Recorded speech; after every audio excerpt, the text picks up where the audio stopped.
Hello, আসসালামু আলাইকুম। Welcome to my Facebook page request product.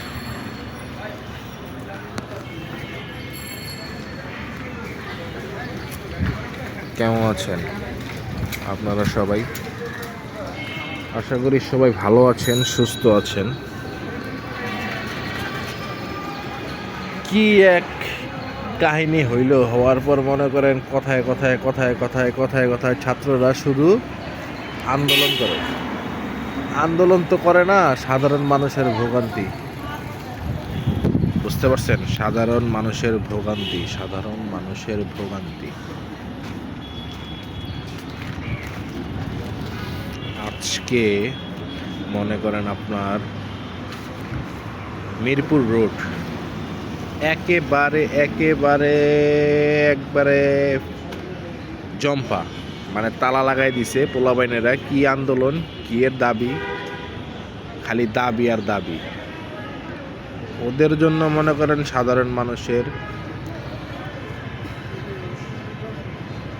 মানুষদের মনে করেন আপনার বিপদ। সাধারণ মানুষরা ভালো মতো চলতে পারে না, ফিরতে পারে না। ওদের জন্য কতগুলো মানুষ আজকে মনে করেন রাস্তায়। তারা তাদের মনে করেন সময় মতো কর্মস্থলে যাইতে পারে না।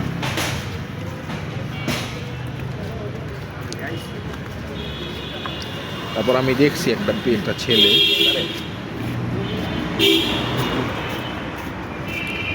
সে অন্য এক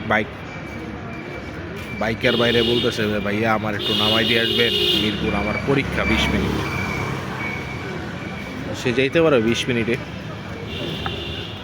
রাস্তা কিন্তু 10 মিনিটের না। কিন্তু সে যাইতে পারবে, সে পরীক্ষা দিতে পারছে কিনা এটাও তো একটা কথা।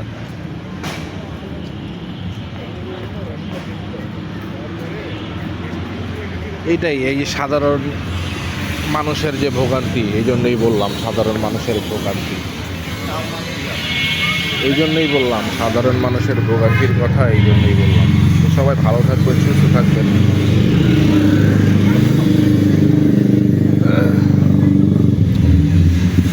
কথায় কথায় আন্দোলন বাদ দেন, কথায় কথায় রাস্তাঘাট বন্ধ করা বাদ দেন।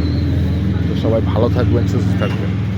আমার এই ভিডিও ভালো লেগে থাকলে অবশ্যই লাইক এবং শেয়ার করে দিন। আল্লাহ হাফেজ, আবার দেখা হবে।